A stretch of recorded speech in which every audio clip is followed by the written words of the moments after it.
I'm not Ben Mankiewicz, but this is a century of cinema that we offer at the Historic Plaza Theatre on the first and third Wednesdays of each month, except December. The month of November brings us Thanksgiving and Veterans Day. When you think about it, it's very appropriate. In America, we created Thanksgiving, and because of our veterans, we have much to be thankful for. Veterans come from every walk of life, even Hollywood, and I found many surprising tales to share. Clark Gable was a Hollywood star and among the most famous figures in the world when two events altered his life. First was the Japanese attack on Pearl Harbor, December 7th, 1941. Then the following month, his beloved wife, Carol Lombard, was killed in a plane crash returning home from a war bonds tour in Indiana. At age 41, Gable enlisted as a private in the Army Air Corps. He graduated from a 13-week officer candidate school and trained as an aerial gunner and photographer. He flew multiple combat missions and was forced to parachute to safety at least once over England when their crippled bomber couldn't return to their airfield from a mission over Germany. According to lore, Germany's Hermann Goering offered a sizable cash reward for Gable's capture.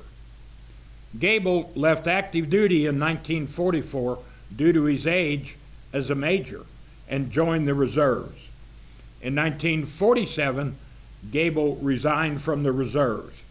Captain Ronald Reagan signed his discharge papers. This man is the only actor to appear in The Magnificent Seven, The Great Escape, and The Dirty Dozen. His job in World War II was as a bomber tail gunner in the Pacific Theater, one of the military's most dangerous positions, flying 25 missions and earning a Purple Heart for wounds received in battle. When his father died, he went to work at the age of 10 in the coal mines of Pennsylvania for $1 per week. He was the 11th of 15 children in a Lithuanian household that spoke no English. His army comrades thought he was from another country. He was fluent in Lithuanian, Russian, and Greek. By the early 1970s, he was the world's #1 box office attraction, earning $1 million per film. His first starring role came in a 1958 Roger Corman B film as the lead in Machine Gun Kelly. He ended his career as an architect turned vigilante in 5 Death Wish films. Of course, I'm describing Charles Dennis Buczynski, known to us as Charles Bronson.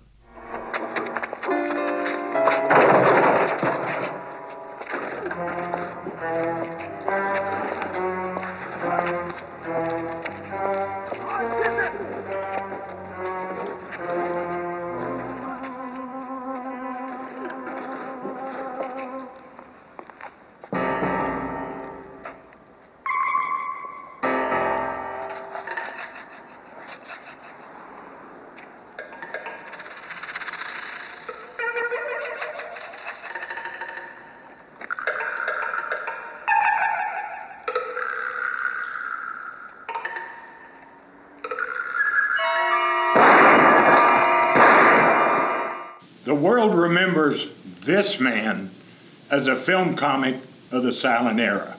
Nicknamed the Great Stoneface for his deadpan, stoic expression he displayed while performing the trademark physical comedy he perfected as a child member of his family's traveling show called the Keaton Houdini Medicine Show Company. Yes, his father was a partner with Harry Houdini, and it was Houdini who nicknamed him Buster. From 1920 through 1929, Keaton worked without interruption and became the greatest actor-director of that era. The 1926 film, The General, is widely considered his masterpiece. Orson Welles considered this the greatest comedy ever made.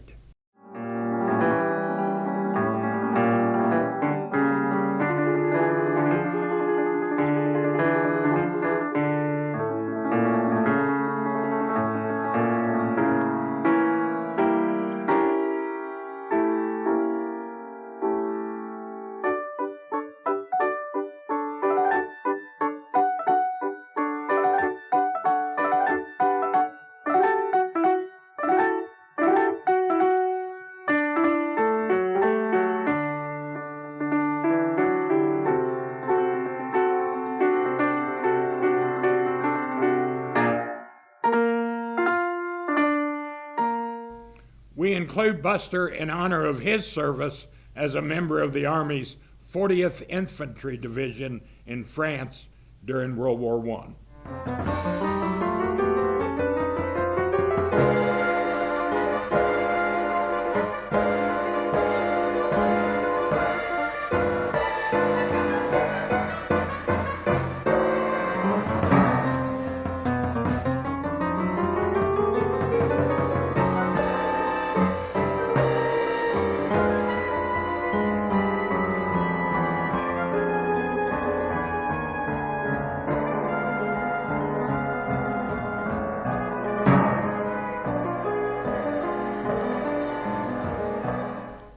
As I researched this narrative, I was surprised to find so many veterans who we remember as funny men and comics.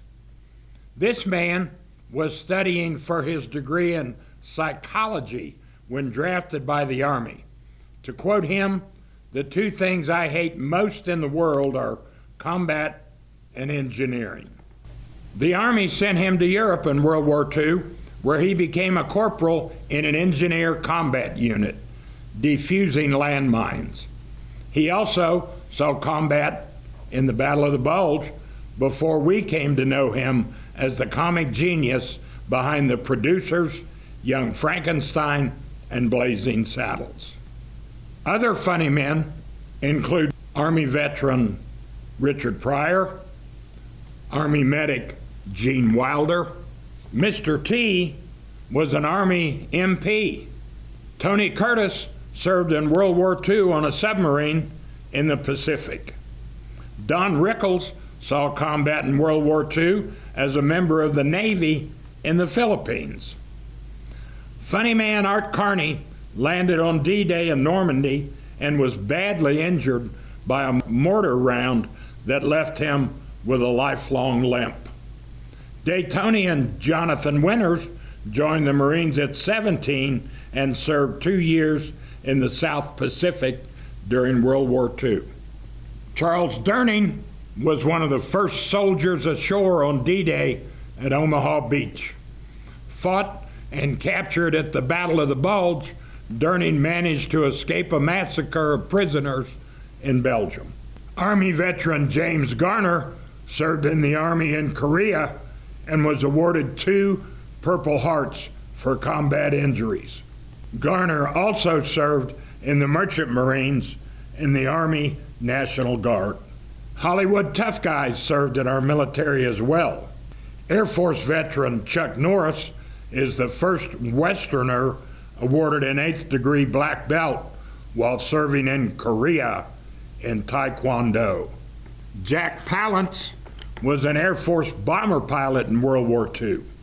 He was awarded a Purple Heart for head injuries and burns he sustained in a 1943 crash.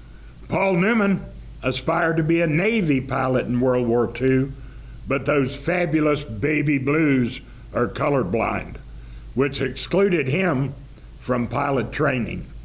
He saw action in the Battle of Okinawa. Kirk Douglas joined the Navy in 1941, shortly after the United States joined World War II. He served in an anti-submarine unit until he was medically discharged from injuries sustained when a depth charge exploded prematurely. Steve McQueen's military career took him from the brig to rescuing several fellow Marines from certain death and onto Harry Truman's presidential yacht as a Marine honor guard. This star's father retired from the Air Force as a Major General. At Pomona College in California, this Hollywood Nashville icon excelled in rugby, football, track and field, and appeared on the cover of Sports Illustrated in 1958. Graduating summa cum laude with a degree in literature, he earned a Rhodes Scholarship to the University of Oxford in England. At Oxford, he was awarded the Blue for boxing, the highest honor granted to individual student athletes. After college, at his father's urging, he joined the Army and became a helicopter pilot. He completed Ranger School, one of the military's most physically challenging courses. After serving in West Germany, the Army offered him a position teaching literature at West Point. He declined the offer to pursue his love of music and songwriting. The family disowned him. I'm talking about music and film star Chris Christopherson. Another Army veteran who graduated from Ranger School suffered from stuttering and remained predominantly mute until high school. He attended the University of Michigan as a pre-med student, but was drawn to the military where he excelled in the Reserve Officers Training Corps. He graduated from Michigan and expected to be deployed to Korea. The war ended and he left the Army as a first lieutenant. One of the few actors ever to be awarded an Emmy, Grammy, Oscar, and Tony. Most of us know him as the voice of Darth Vader. It's James Earl Jones, whose film debut arrived in Stanley Kubrick's 1964 film satire, Dr. Strangelove. Sir, if we continue to lose fuel at the present rate, I estimate we only have 38 minutes. I don't give a hoot in hell how you do it. You just get me the primary, you hear? What kind of a target is that anyhow? Sir, that's the ICBM complex at Kotlas. All right. Check bomb door circuits 1 through 4.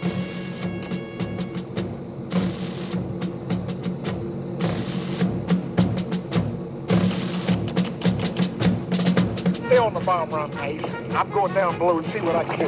Roger.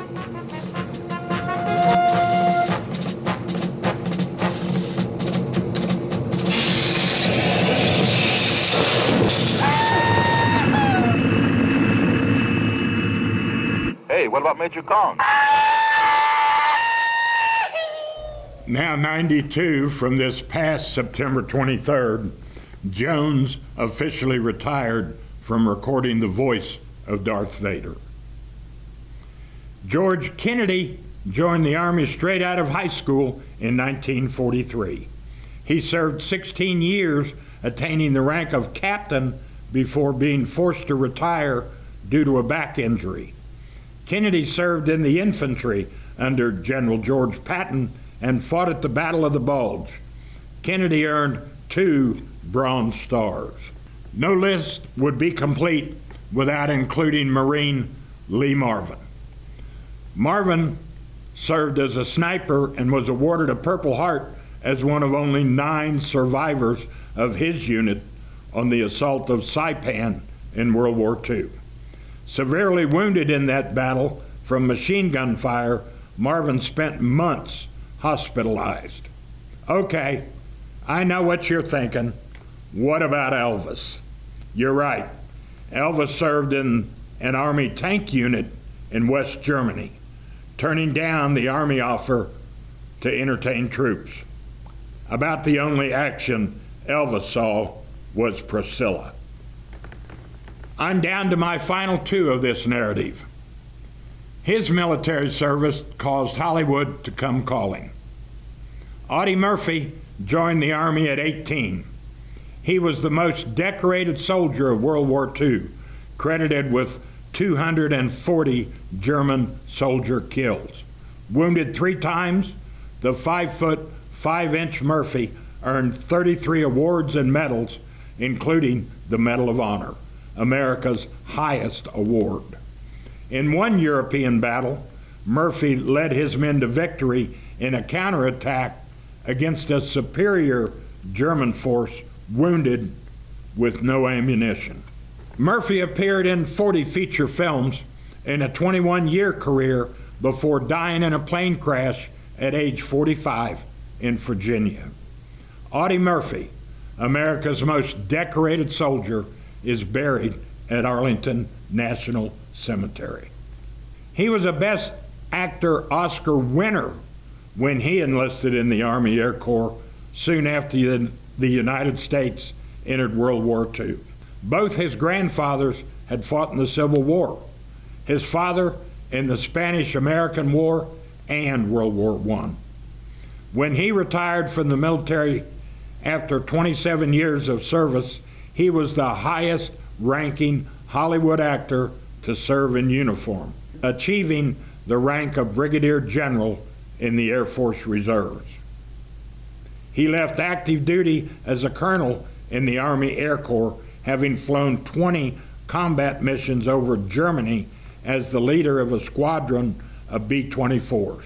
Stewart rose from enlisted private to colonel in 4 years. Stewart also served in the Strategic Air Command and became qualified to fly B-47s and B-52s during his active duty in the reserves. Stewart's first film after his stint in World War II was the 1946 Frank Capra film, It's a Wonderful Life. Years later, Stewart and others realized Stewart was suffering from what was then called combat fatigue and battle shock.